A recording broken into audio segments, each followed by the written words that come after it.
Assalamualaikum warahmatullahi wabarakatuh dan selamat siang, jumpa kembali di Gucil Channel. Semoga semua sehat. Pertemuan kali ini kita akan bahas soal matematika kelas 6 SD Kurikulum Merdeka, yaitu matematika revisi tahun 2022 di bab 3 tentang kubus dan balok. Soal yang dibahas latihan 3.4 halaman 95 dan 96.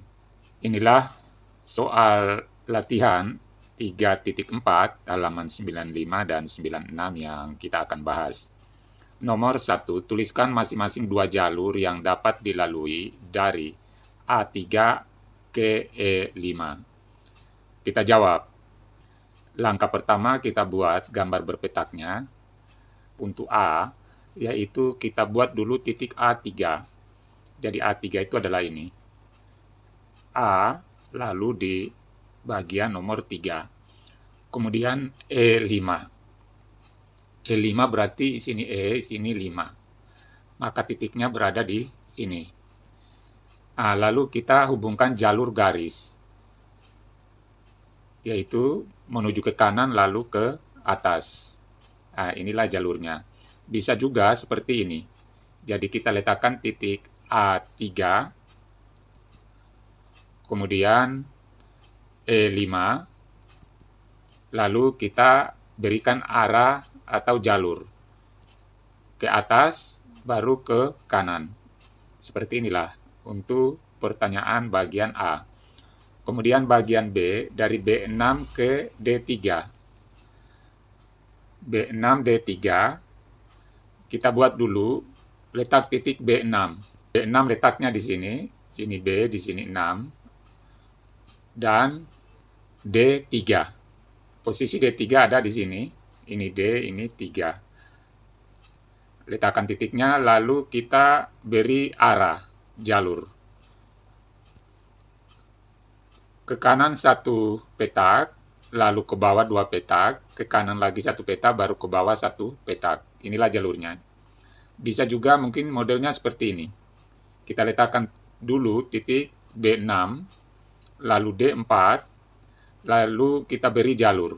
Arah bawah 3 petak, lalu ke kanan 2 petak. Seperti ini. Bisa juga seperti ini modelnya. Letakkan titik B6 dan D4. Lalu beri jalur seperti ini, ke bawah 1 petak, lalu ke kanan 1 petak lagi, ke bawah 1 petak, ke kanan 1 petak, lalu ke bawah, sampailah titik B6. Soal nomor 2. Tentukan jarak antara titik berikut, dari A3 ke E5, dan bagian B dari B6 ke D3. Kita jawab. Jadi kita akan cari jarak antara dua titik. Langkah pertama kita buatkan gambar berpetaknya seperti ini, lalu kita letakkan titik A3. Jadi A sini, 3 berarti di sini. Kita letakkan titik A3, kemudian letakkan E5. Berarti ini jalurnya bisa 4 petak ke kanan, 4 petak ke kanan seperti ini, dan 2 petak ke atas. Jadi inilah jawabannya.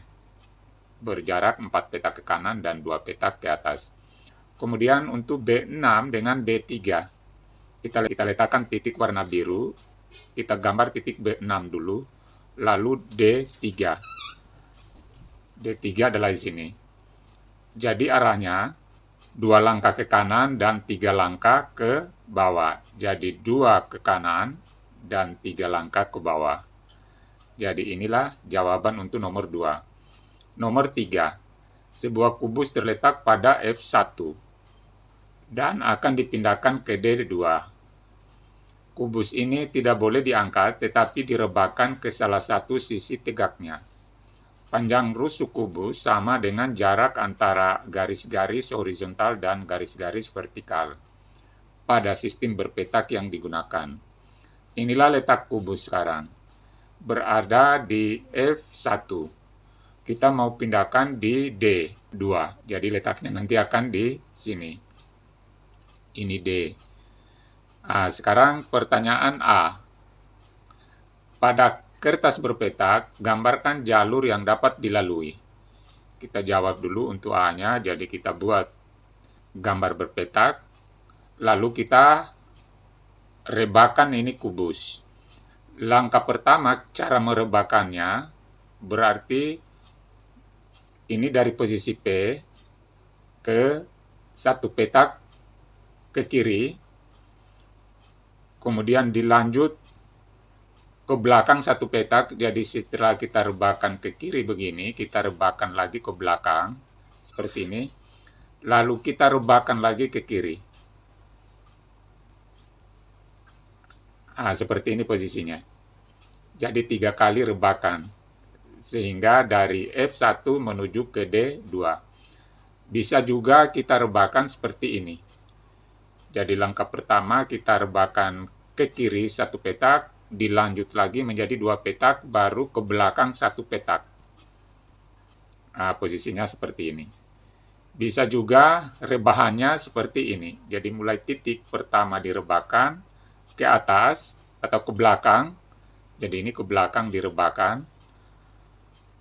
Ke belakang begini, jadi dia rebahkan, akhirnya posisinya begini. Lalu ke kiri lagi 1 petak, rebahannya, lalu dilanjutkan lagi 1 petak.